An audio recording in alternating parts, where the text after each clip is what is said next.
राग द्वेष कैसे दूर हैं?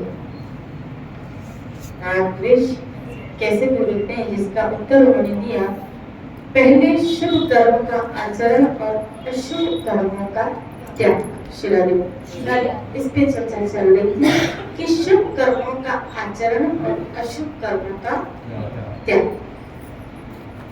और विवेक बुद्धि के द्वारा या संतों के अनुगत्य में रहेंगे हम सत और असत का विचार रख के उन सत कर्मों का, उन धर्मी कर्मों का आचरण अपने जीवन में लाएं और वो सब चीजें त्यागते हुए चले जो हमारे लिए भगवत भक्ति या भगवत दर्शन में बाधा हो जाती है। श्री राधे।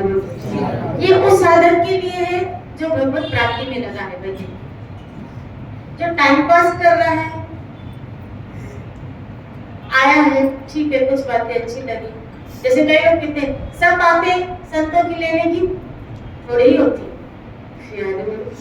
कई लोगों की ऐसी मानसिकता होती है सब बातें संतों की थोड़ी लेनी थी, और इनकी बातें लेने पड़े तो फिर तो गए काम से, फिर तो बाबा जी बन जाएगा। हर एक बाबा जी बन जाए तो बात श्री राधे।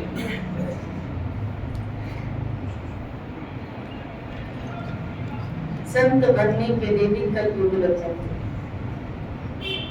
बहुत चित्त का आप सोचो तो करीब जिस चित्त में भगवत लीला या भगवान स्वयं आके जीवों का कल्याण करें वो महापुरुष, जिस चित्त में भगवान भ्रमण करें राधा रमन, वो कितना चित्त शुद्ध हुआ होगा, और उस चित्त का मार्जन करने में उस जीवात्मा को कितने जन्म लगे हुए। दीर्घ काल तक, बहुत दीर्घ काल तक, बहुत काल जब करे सत्संग, बहुत काल तक जब कोई व्यक्ति इन संतों का आश्रय लेता है, सत्संग का आश्रय लेता है, तब जाके कहीं उसकी भजन में रुचि बनी बैठती है। पहले तो भजन में रुचि आए, भजन में रुचि है, उसके बाद भजन में मन लगे। पहले तो रुचि उत्पन्न कि माला हाथ में आए तो करी, भजन हाथ में आए तो करी, मुख में आए तो करी, और बहुत काल सत्संग करने के बाद भजन हाथ में आता है, मुख में नाम आता है, वो भी नाम दीर्घ काल तक किया जाए, बहुत दीर्घ काल। मैं तो यूं दीर्घ काल क्या, कई जन्मों तक किया जाए। श्री राधे। जितना टाइम चित्त को बंदगी एकत्रित करने में उसको लगा है, नाम इंस्टेंट उसका सफाया तो करे, लेकिन वो नाम उसको एक जन्म में भी नहीं मिलता। बहुत सारी योग साधनाएं या बहुत सारे मार्ग अपनाने के पश्चात किसी जन्म में उसके मुख में भगवान का नाम आता है। बोले एक नाम, और उस नाम में रुचि, उस नाम में उसका मन लगे, और वो नाम क्या करेगा। यहाँ यही कह रहे हैं क्या, शुभ कर्मों का जब वो आचरण करता है और अशुभ कर्मों का जब वो त्याग करता है, तब उसका अंतःकरण शुद्ध धीरे धीरे होता है। श्री राधे। और अंतःकरण शुद्ध हो जाने से साधक ईश्वर उपासना का अधिकारी बनता है। श्री राधे। भगवान की उपासना का, सेवा का अधिकार कौन प्राप्त कर सकता है? यहाँ बताया जिसका अंतःकरण शुद्ध है। ये तो हमारे ऊपर गुरुजनों की कृपा है कि बिना शुद्धिकरण के उन्होंने इस प्रोसेस में हमको डाल दिया अपनी रिस्क पे। ये सब उन्होंने अपनी रिस्क पे हमको भगवत सेवा का मार्ग, भगवत भक्ति का मार्ग दे दिया है। नहीं तो सेवा का अधिकार, आप देखो आज भी कई जगह यहाँ ऐसे, पहले आपने पढ़ा होगा क्या, भगवान की सेवा का अधिकार सिर्फ ब्राह्मणों को था, ब्राह्मण समाज को था, वही कर सकते थे। श्री राधे है कि नहीं? ये तो दया है चैतन्य महाप्रभु की, कृपा है महाप्रभु की कि उन्होंने, क्योंकि भगवान है ना, एक बहुत दया का सॉफ्ट कॉर्नर जीवों के प्रति रखते हैं,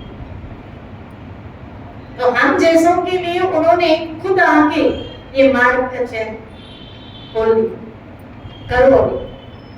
आचरण करके भी महाप्रभु ने खुद हरिनाम का और भगवत सेवा का अपने अनुयायियों के द्वारा मार्ग दिखा के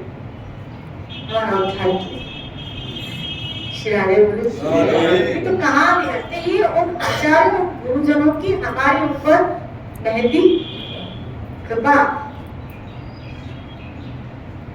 नहीं तो कृष्ण लीला कहते हैं महाप्रभु से पहले, महाप्रभु के अवतरण से पहले कि खाली कृष्ण नाम भी किसी के कान में चला जाता था, कान में चला जाता तो उसके कान में शीशा डाल दिया जाता था। अधिकार नहीं है कि उसके पर्दे फट जाए, आगे से वो कुछ सुन ही ना पाए। बोलो ना श्री राधे। ऐसा स्ट्रिक्ट नियम्स थे। आज भी जगन्नाथपुरी में जाओ आप देखो, जगन्नाथपुरी में हिंदुइज्म के अलावा अनदर कास्ट को मंदिर में जाने का अधिकार। आज भी कई ऐसे मंदिर है, आज भी कई ऐसे मंदिर हैं। श्री राधे बोलिए। श्री राधे। तो आप देखिए, हालांकि ये सब इस शरीर के लेवल पे है, मैं मानती हूँ उसको। जब शरीर के लेवल से जीव ऊपर चला जाता है तो ये कोई नगड़ी को माना नहीं रखती है बात चीजें। महाप्रभु चैतन्य ने तो चांद खान को भी भक्त बनाया और आज भी हमारे सारे कोरिया भक्त जब मायापुर जाते हैं तो उसकी समाधि में दर्शन करने जाते। श्री राधे बोले। श्री राधे। क्यों? वो भक्त बन गया, महाप्रभु की उसके ऊपर क्या हो गई कृपा। इनके लिए कोई जाति पाति नहीं है, ईश्वर के लिए जाति पाति नहीं। हरि को भजे हरि का। तो यहाँ जब अंतःकरण शुद्ध होता है तब जाके उसको मन भगवान की उपासना में, तो उपासना का अधिकारी बनता है। फिर उपासना परिपक्व होने पर ही भगवान से मिलन होता है। श्री राधे। उपासना परिपक्व होने पर ही भगवान से मिलन होता है और भगवान का मिलन होने पर राग द्वेष की निवृत्ति हो जाती है। इसका मतलब है कि इससे पहले नहीं होगा क्या? श्री राधे बोले। हम यहाँ तक तो पहुंचे क्या? उपासना में मंदिर यहाँ तक तो आए। यहाँ पता है क्या?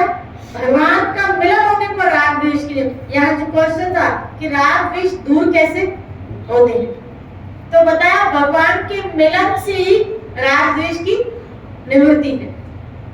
क्योंकि राग जो हमारी आसक्ति यहाँ लोगों में जुड़ी है, जब परम सुंदर श्याम सुंदर को देखोगे, आहा श्री कृष्ण की सुंदरता। रूप गोस्वामी जो भक्ति रसामृत सिंधु में वर्णन कर रहे भगवान की सुंदरता, जो वल्लभाचार्य ने अपने मधुराष्टकम में उनकी सुंदरता का वर्णन किया, उनकी मधुरता का वर्णन किया, उनकी हंसी का, उनकी चलन का, उनके विनोद का। श्री राधे बोले। कोई ऐसा अंग नहीं है भगवान का कि जिसमें से मधुरता ना निकलती, कोई ऐसा। कहते हैं, मैंने ऐसे सुना है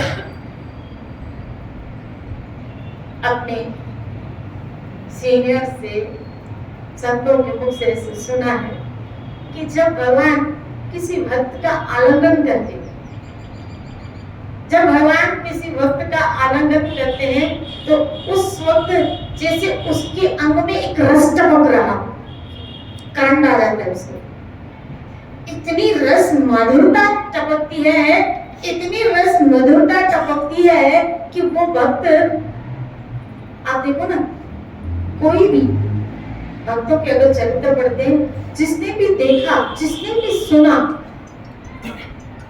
जिसने भी उसके नाम का स्वाद चखा, क्या आज तक उसको छोड़ पाए? आप 12-13 वर्ष से आ रहे हो, मैं देख रही हूँ, नहीं छोड़ पाए। श्री राधे बोलो। श्री राधे गोविंद। लगभग कई वर्ष हो गए आपको नाम जपते जपते, भले कुछ दिख नहीं रहा है, कुछ भले अनुभव ही ना हुआ, लेकिन नहीं छोड़ पा रहे हो, नहीं छोड़ पा रहे। श्री राधे बोलो। श्री राधे। उसके नाम की इतनी मधुरता है, उसके रूप की इतनी मधुरता है, प्रत्येक अंग की, प्रत्येक लीला याद है मेरे को, सुनो। एक बार प्रयाग में श्री राधा रानी किसी पार्क में, किसी कुंज में, तो वहां उनको बहुत सुंदर वो कुंज था, बहुत सुंदर, नाना प्रकार के बहुत रंग बिरंगे पुष्प खिले हुए थे। इतनी सुंदर पुष्पों का वो उद्यान था, वो कुंज था। इतने राधा रानी को दूर से एक नील जैसी चीज उसको दिखाई, और वो कमल, नील कमल के जैसा। अब थे कृष्ण, लेकिन कृष्ण की आकृति ऐसी, श्री राधे बोले, उसकी आंखें कमल जैसी, तो खड़े ऐसे थे जैसे कोई रंग छाप रहा है। तो राधा रानी को दूर से लगा कि ये कौन है, नील कमल है। तो नील कमल इतना सुंदर लग रहा था प्रियाजू को, इतना सुंदर लग रहा था कि वो उस कमल को देखे ही जाने। और भगवान आश्चर्यचकित है कि आज मुझे ये ऐसे क्यों देख रही और आ क्यों नहीं रही है, और दूर से खाली मुझे, और राधा रानी उसको क्या समझ रही, कमल। श्री राधे बोली, उस कमल को तोड़ने के लिए जैसे राधा रानी नजदीक जाए, जैसे तो पता चला ये तो कौन है, नील कमल, ये तो नील माधव है। अरे माधव, और राधा रानी थोड़ी क्या होगी, शर्मिंदगी, और ऑन द स्पॉट अपन ये देखे तो थोड़ी हेजिटेशन, तो उनको थोड़ा, और कृष्ण ने क्या कर दी, अपनी आंखें ऐसे बंद कर दी। तो कृष्ण ने जैसी आंखें बंद कर दी तो राधा रानी के ऊपर देख के इतनी मोहित हो गई कि उनकी आंखों का चुंबन कर दिया प्रयाग, ऐसे आंखों में उनको चुंबन किया। तो जैसे चुंबन किया तो कृष्ण को जैसे करंट आया, अब राधा रानी वहां से चली गई। लेकिन कृष्ण ने जैसे आंख खोली तो प्रयाग तो है, ललिता विशाखा ये सब देख रही। अब कृष्ण रोमांचित हो गए थे, बहुत एक्साइटेड हो गए थे, और उसी एक्साइटमेंट में जब नंद भवन में घर पहुंचे तो ललिता विशाखा पीछे थी, साथ में थी। तो यशोदा ने कहा, अरे लाला क्या हुआ है आज को? बोला क्यों हुआ, क्या हुआ भैया? बोला क्या हुआ है आज को? आंखों में काजल के बजाय तूने कि लाला क्या लगाया? ये लाला क्या है? अब तो ये कुछ बोल ही नहीं पाए, क्या बोले कि क्या हुआ, बोल ही नहीं पा रहे थे कि क्या हुआ। श्री राधे बोले, बोला अरे भैया रात की नींद पूरी नहीं हुई थी, रात को अच्छी तरह बिल्कुल सोया नहीं था, तो लगता है क्या कि लाली के बजाय काजल आंख में, तो लाली आंख में लगा दी थी, और मुझे लगता है काजल मैंने होठों में लगा दिया होगा। ऐसा ही है ना भैया, ऐसा ही है ना, लगता है मैंने काजल कहाँ लगाया, होठों पे, और सिंदूर लाली कहाँ लगा दी, आंखों में। और ललिता विशाखा जब ये सब देख रही हूँ, सब पता श्री राधे बोले, देख रहे हो बच्चे, बोल नहीं रही, वो मन में मुस्कुरा रही है, लेकिन कहीं ये पोल खुल न जाए कि आंखों में जो लाली लड़की है एक्चुअल में कहां से लगी। बोलो कहने का तात्पर्य, कृष्ण इतने मधुर है, इतने मधुर है कि आखिर वल्लभाचार्य को मधुराष्टकम लिखना पड़ा। वो पहले एक अंग के लिए सोच रहे थे, लेकिन जैसे जैसे वो अंग का निरीक्षण कर रहे थे, हर अंग की माधुर्यता निकलती जा रही, हर अंग की माधुर्यता, कृष्ण के हर अंग में मधुरता है। अगर आपको प्यार करना है ना, तो इस मधुर अति मधुर श्री कृष्ण से करिए, क्योंकि इनके हर अंग से माधुर्यता निकलती। और जब यशोदा मैया, लाला छोटे थे ना, जब यशोदा मैया इनको तैयार करती थी ना, कृष्ण को जब तैयार करती थी, तो जब इनको ये जैसे बच्चे छोटे होते तो माँ से चोटियां करती है, ऐसे जैसे ऐसा लगता है फाउंटेन है, जो तो कभी कभी ऐसा लगता है कि फाउंटेन लटका। शिरारे वो तो कृष्ण के बाल बिल्कुल करली, आपको पता है घुंघराले बाल, और उसपे मैया यहाँ क्या करती थी, चुटिया करती थी। और वो बिल्कुल ऐसे कर्ल्स निकलते थे कृष्ण के, और कमर में जो करधनी ठाकुर पहनते थे, और जब वो मटका के चलते थे, एक दिन तो रूप गोस्वामी महाराज एक लीला लिखते हैं यहाँ भक्ति रसामृत सिंधु में कि एक दिन भगवान ने घर में ही चोरी कर रहे थे, सोचा बाहर चोरी कर करके बोर हो गया, घर में करता हूँ। और याद इस लीला में बहुत सुंदर लिख रहे हैं कि बाहर जब ठाकुर चोरी करते हैं तो बड़े निर्भीक होते हैं। आपने पढ़ा होगा ये भक्ति रसामृत, बाहर जब चोरी करते हैं तो बड़े निर्भीक होते, लेकिन घर में जब चोरी करते हैं तो डरते। श्री राधे बोले कि पहला एक चोर ऐसा दिखा, नहीं तो साधारणतः व्यक्ति घर में बहुत निर्भीक होता है और बाहर बहुत डरा हुआ होता है, लेकिन ये ऐसा चोर है कि इसको घर में, क्योंकि इसको पता है मैया का डंडा हमेशा तैयार रहता है। श्री बोले नहीं, उसमें आता है ना ये दामोदर लीला में, जब दामोदर अष्टकम में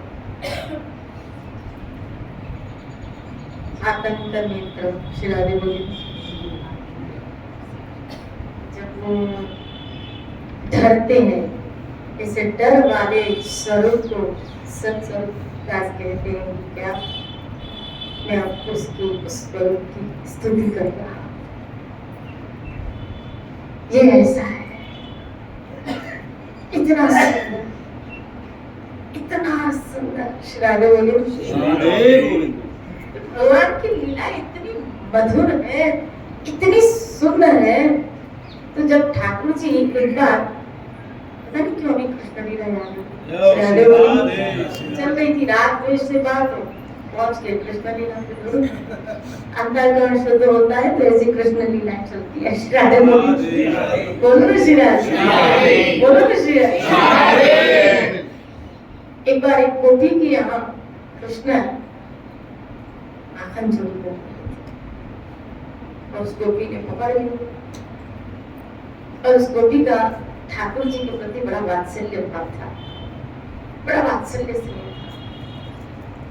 क्या कर रहा है लाला, क्या कर रहा है? बोला मैं अपनी गाय ढूंढ रहा हूँ। ठाकुर बछड़े चुराते थे और मटका कितना छोटा, और उसमें क्या बोलते, क्या ढूंढ रहा, अपनी गैया ढूंढ रहा। बोला बेवकूफ, किसी और को बनाना, उल्लू किसी और को बनाना, तेरी गाय इस छोटे से मटके में कहां से है? बोला हाँ इसी मटके में है, मैं उसी को ही ढूंढ रहा हूँ, कहाँ है चल दिखा, वही तो ढूंढ रहा हूँ। तो निकाला, फिर खाए, निकाला, फिर ये क्या कर रहा है, खा क्यों रहा है? बोला अरे अगर वापस डालूंगा तो कहीं फिर माखन में मिल जाएगी तो मुझे तो मिलेगी नहीं, इसलिए क्या कर रहा हूँ, खाली कर रहा हूँ, तो फिर मिल जाएगी ना। श्री राधे बोली अब इसके तर्क का उत्तर बताओ, किसके पास अब वो खाया जाए। अब तो उस गोपी ने सोचा खाली हो तब तक तो बैठी रहूंगी, देखो इसकी गाय मिलेगी, मिलती है कि नहीं, है कि नहीं है। अब ठाकुर जी एक छोटा सा खिलौना लाए थे गाय का, नहीं गाय के खिलौना, जब खिलौना लाते हैं वहां से निकाल और अंदर डाल दी, मटकी में डाल, तो छोटा सा ऐसे खिलौना गाय में डाल दी, और खाते खाते एंड में वो खिलौना बोला देखा मिल गई ना, देखा श्री राधे को मैंने बोला था ना इसी मटके में गई है, मैं इसीलिए उसको ढूंढ रहा था। श्री राधे बोलो, बोलो ना श्री राधे। ऐसी मधुर, लेकिन यही बाहर बड़े निर्भीकता से करता है चोरी, कभी तो गोपियों के बच्चों को भी चोटी मार देता है, निर्भीकता से चलता है, और घर में यशोदा से डरता है। श्री राधे बोली घर में यशोदा से डरता। इनके नंद भवन में एक जरती नाम की गोपी थी, रूप गोस्वामी लिख रहे हैं, जरती जो कृष्ण की दादी के जितनी थी, कृष्ण की दादी के जितनी, जैसे अपने यहाँ दादी तो कृष्ण की दादी जितनी थी। और वो गोपी जो थी, कृष्ण एक दिन उसके साथ वो देख रही है छुपके से लाला क्या कर रहे हैं घर में, माखन क्या कर रहे हो लाला? बोला कुछ नहीं। बोला ये माखन। बोला अपना ही घर, तो फिर मांगना चाहिए ना, भूख लगी है। ठाकुर जी सोचे बात कैसे पलटी करूं। बोला झरती, मैंने ना तेरे लिए एक दूल्हा ढूंढ दिया। अब है कितनी दादी, दादी जी तेरे लिए ना मैंने एक दूल्हा ढूंढ दिया। इनको भक्ति रसा में लीला बहुत मधुर है। बोला अच्छा? बोला हाँ। बोला वो वानरों का राजा है, वो वानरों का, और मैंने सोचा है तेरे लिए वही सूट करेगा।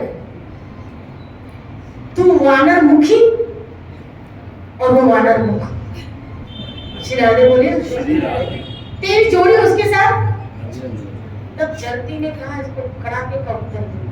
जब सखिया खड़ी थी उसकी उम्र जितनी, बोला मैंने भी सोचा है करूंगी शादी तो वानर मुख से ही करूंगी।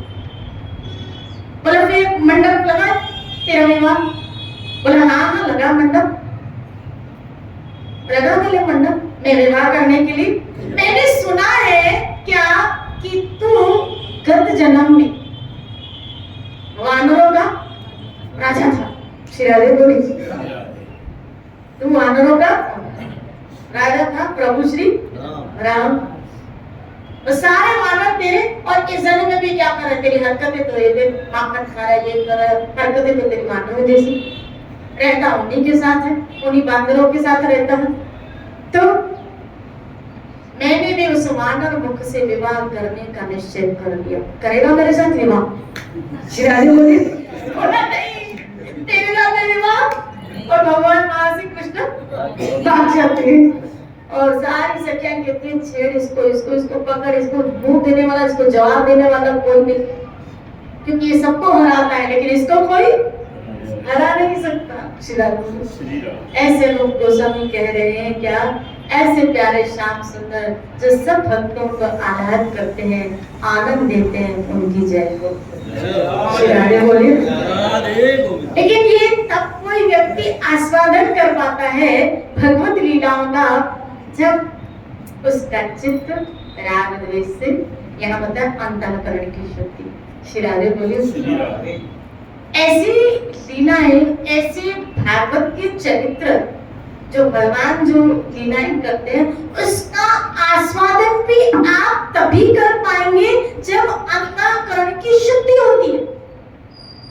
क्योंकि जब तक राग द्वेष की बातें अंदर चलती रहती हैं इस भौतिक जगत की, जहाँ काम, क्रोध, लोभ, राग, द्वेष, नफरतें, तो वहाँ भगवत चर्चा कहाँ समझ में आती है, भगवत लीलाएं कहाँ समझ में आती है। श्री राधे बोलिए। इसीलिए ये महापुरुष हमको पहले तो इस चीज से मुक्त होने के लिए कह रहे हैं कि मुक्त निकलो। ये होगा तो कृष्ण से मिलन होगा, और अगर कृष्ण से मिलन हुआ तो राग द्वेष से मुक्ति तो होनी। श्री राधे। अब तब तक क्या करें, तब तक क्या करें, तब तक उसके नाम का आश्रय।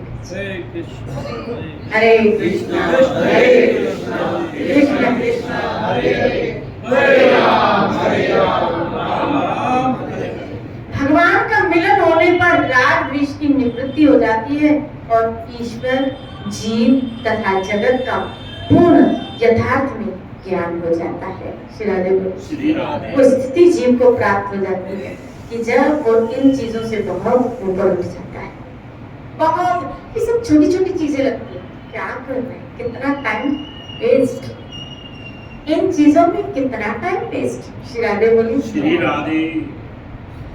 कितना समय वेस्ट करते हैं जबकि कुछ अपना है नहीं, जबकि कुछ अपना है नहीं। जो अपना है नहीं उससे राग, और उन्हीं लोगों से हम क्या करें, द्वेष कर। श्री राधे बोले कितने मूर्ख लोग हैं। इसने मेरा बिगाड़ दिया, इसने मेरा कुछ बिगाड़ दिया तो उससे हो गया द्वेष। ये मेरे अनुकूल हुआ, चाहे फिर वो सगा संबंधी क्यों ना हो, सगा रिश्तेदारी क्यों ना हो, रिश्ते में क्यों ना हो, लेकिन अगर वो हमारा कुछ बिगाड़ता है तो कहीं न कहीं हमें उससे द्वेष तो हो ही जाता है। श्री राधे बोलिए। इसका मतलब ये राग और द्वेष अनुकूल और प्रतिकूल का खेल, अनुकूल और प्रतिकूल का खेल। श्री राधे एक सबसे मुक्त होना चाहते हो ना, तो निकलो संतों के दरबार में आके बैठ जाओ। भगवान कृष्ण की लीलाओं का यहाँ भागवत में आया कि अंदर जो विष भरा है, भगवान की कथा रूपी अमृत उस विष को निकाल देगी। ये जो अंदर विष भरा पड़ा है, इस विष को तो निकालने में समर्थ मात्र भगवान की कथामृत है। और जो इस कथामृत का आश्रय लेता है, इस अमृत का जो आश्रय लेता है, वो ही विष के प्रभाव से मुक्त हो पाता है। श्री राधे बोले। अन्यथा नास्ति नास्ति गतम, कोई उपाय नहीं। श्री राधे बोले। इस विष का प्रभाव तभी खत्म होगा जब हमारे जीवन में कथा रूपी अमृत का क्या नित्य प्रति सेवनम, नित्य प्रति। भगवान ने तो अमृत निकाल के देवताओं को दिया, भगवान ने अमृत निकाल के देवताओं को दिया, और ये संत इन ग्रंथों से अमृत निकाल के हमें दिलाते हैं। भगवान ने एक अमृत निकाला ताकि वो क्या करे, क्या करे, दीर्घ आयु उनको प्रदान करे। यही कथा हमको अमरता प्रदान करती है। आप देखो, जो भगवान ने अमृत निकाल के दिया, वो भी देवता देने के लिए तैयार है, रिटर्न देने के लिए तैयार है, कि खाली हमको कथा अमृत मिले, जो भगवान ने दी उनको निकाल के। श्री राधे बोले।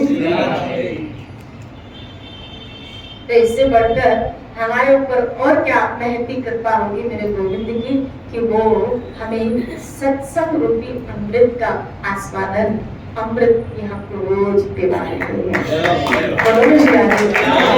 Free of cost, free of cost. तुमको तो अमृत निकालने के लिए भगवान ने कहा, जाओ पहले देवताओं से, तो दानवों से क्या करो, संधि करो, यानी जिनसे पहले ही तुम्हारा द्वेष है उनसे पहले मित्रता करो। श्री राधे बोले। फिर उसके बाद मंत्राचल लिखो, फिर वासुकी को पटाओ। श्री राधे बोले। उसके बाद मंथन करो, उसके बाद तुमको मिलेगा। और उसमें भी गीता में आया क्या, कि जब इस सृष्टि का लय होता है, इन समस्त लोगों का विनाश होता है। इसका मतलब है, भले देवता स्वर्ग आदि अन्यत्र लोगों में रहते हैं, लेकिन सृष्टि के विनाश के बाद इन सब का भी विनाश सुनिश्चित रूप से है ना। लेकिन कथा में क्या करती है, कथामृत क्या करता है, क्या कि वो सृष्टि का भले विनाश हो जाए, लेकिन वो आपको अजर और अमरता प्रदान करती है। श्री राधे बोले। श्री राधे। अमरता प्रदान, और ऐसी अमरता प्रदान करती है कि व्यक्ति सच बताऊं, अगर इस कथा में डूबे, इस रस में डूबे, तो वह मरना भी नहीं चाहता। हम जन्मनी फिरे, भक्ति लगे, मुझे बड़े बार बार जन्म मिलता है। श्री राधे बोले। अगर इस भक्ति में, इस भक्ति रस में निमग्न होने का सौभाग्य मिल जाता है, तो जन्म की परवाह किसको है। बस खाली इस रस में गोता लगाओ। श्री राधे बोले। इस रस में गोता लगाओ, और जैसे जैसे डूबते जाओगे ना, ये जन्म तो जन्म लगे, जन्म तो जन्म लगे, लेकिन इस रस में ऐसे डूबे प्रभु, आपके नाम में, आपकी कथा में, आपकी लीला में ऐसे डूबे, ऐसे डूबे जब ये धारा बहती है। क्योंकि दो चीजें भक्त को बहुत बांटती है। दो चीजें, एक उसके लिए सुनना और एक उसका गुणगान। तभी गुरु ग्रंथ में पानी है, उसमें कहा कर कृपा तेरे गुण गावा, कर कृपा तेरे गुण गावा, कर कृपा तेरे गुण गावा, कर कृपा तेरे गुण गावा, कर कृपा तेरे गुण गावा, कर कृपा तेरे गुण गावा, कर कृपा तेरे गुण गावा, कर कृपा तेरे गुण गावा, कर कृपा तेरे गुण गावा, कर कृपा तेरे गुण गावा, कर कृपा तेरे गुण गावा, कर कृपा तेरे। और उसके गुण गाने के लिए कोई सीट की आवश्यकता नहीं है, कोई जगह की आवश्यकता नहीं है कि आपको ऊंचा मंच मिले, ऊंचा। उसके गुण गाने के लिए यारे जहां भी मिले उसके गुण गा। यही भक्त का स्वभाव होता है। क्या बस वो उसके लिए सुनना। आप हनुमान जी देखिए कि जहां कथा का मौका मिलता है सुनने का, वो बैठ जाते हैं सुनने के लिए। यही भक्त की क्वालिटी है, वो उसके लिए इतना सुनना चाहते हैं, उसके कान के दोने कभी भरते ही नहीं है भगवत कथा रसामृत से।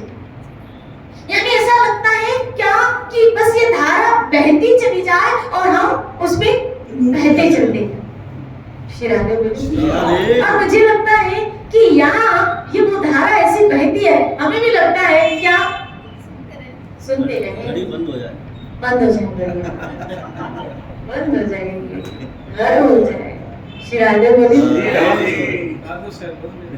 बोलो ना श्री राधे, बोलो ना श्री राधे। यहाँ हम सब भूल जाएंगे, हम गृहस्थी हैं, हमें घर जाना है, हमारे बच्चे हैं, बस यहाँ हम और हमारा ठाकुर उसके लिए सुन रहे और उसके लिए बोल रहे, उसके लिए सुन रहे और उसके लिए, और यूं बीत जाए। कुछ दिन पहले आप बता रही थी गोलोक की प्राप्ति की पात्रता तुमको। उस रोज मैं रात को 2 बजे तक मेरे को नींद नहीं आई और मैं चिंतन करता रहा कि भाई इस संसार में तो पग पग पे कांटे हैं, जहाँ जाए वहीं कांटे। हम डबल बेड पे बड़े गद्दे पे, बड़े मुखबल के गद्दे पे सोएंगे, वहाँ भी कांटे हैं। वो कांटे क्या है? राग, द्वेष, क्रोध, अहंकार। तो ये कांटे तो इस संसार में जगह जगह पे है, तो इन कांटों से निवृत्ति नहीं हो सकती। ये मैं चिंतन करता रहा, मेरे को बोले मैं कई दिनों से सोचा था कि इस बारे में किसी से चर्चा करेंगे। तो फिर मेरे दिमाग में एक ही बात आई, अरे गोलोक की चिंता कर रहा है, पहाड़ में जा गोलोक। ये जो रात दिन जो सत्संग मिल रहा है, इसके लिए देवता भी तरसते हैं, भगवान का जो नाम है, तो इससे बढ़कर कोई गोलोक से बढ़कर ये है क्या? इसलिए तू गोलोक की चिंता मत कर। ये जो रसामृत, ये आनंद, ये अमृत जो मिल रहा है, इसी में मग्न है। तो आपके मन में राग द्वेष का ये वृत्ति चल रही थी और टॉपिक भी वही निकला। श्री राधे बोलो, वही निकला। भगवान कहीं ना कहीं हम सबका मंगल, हम सबका कल्याण चाहते हैं। ये रस जो मिल रहा है ना, मैं सही कह रही, कहीं नहीं, तो कहीं नहीं। ये जो विषय है, सब्जेक्ट है, ये कोई बोलते नहीं। सब कथा में जो बातें भागवत की कथा तो करते, ये विषय में कोई नहीं। और ये कृष्ण कृपा से, गुरु कृपा से हम सबको समझने का मौका मिलता है। एक्चुअल सत्संग इसे कहते हैं। तो कथा होती है कि वो भागवत का प्रकरण बताया आपको, आपके साधन में खुश, वो भी खुश। हमारा नियम, ये नियम जब तक जिंदा है, ये नियमों से परे है बातें। ये कोई नियम नहीं है, ये बात नियमों से परे। ये तो वो रस की बातें हैं जहाँ हम स्वतः से डूबना चाहते हैं, हम खुद से इसमें बहना चाहते हैं, खुद से इस सागर में हम बहना चाहते हैं। हमें मोती मिले ना मिले, लेकिन जो रस मिल रहा है ना, उसी में हम खुश है। इसलिए वो लोग बड़े भाग्यशाली में, सही कह यहाँ जो बैठे हैं ना, बड़े भाग्यशाली जिनको ये सब सुनने का सौभाग्य मिल रहा है। इसी चर्चा को लेते हुए कर चलेंगे। दीदी एक लाइन आपने छोड़ी, वो कल तक रहेगी, वो कल सुना देना। तो आपने कहा था भगवान का स्वरूप कितना सुंदर है कि वो जब कोई भक्त का आलिंगन करता है, कोई बताते भी आपसे, जब कोई भगवान का भक्त का आलिंगन करता है तो फिर जो रस टपकता है, जो उसका आगे की तक बोलेंगे। बोलवाना चाहिए तो बोलूंगी, शिरारे बोली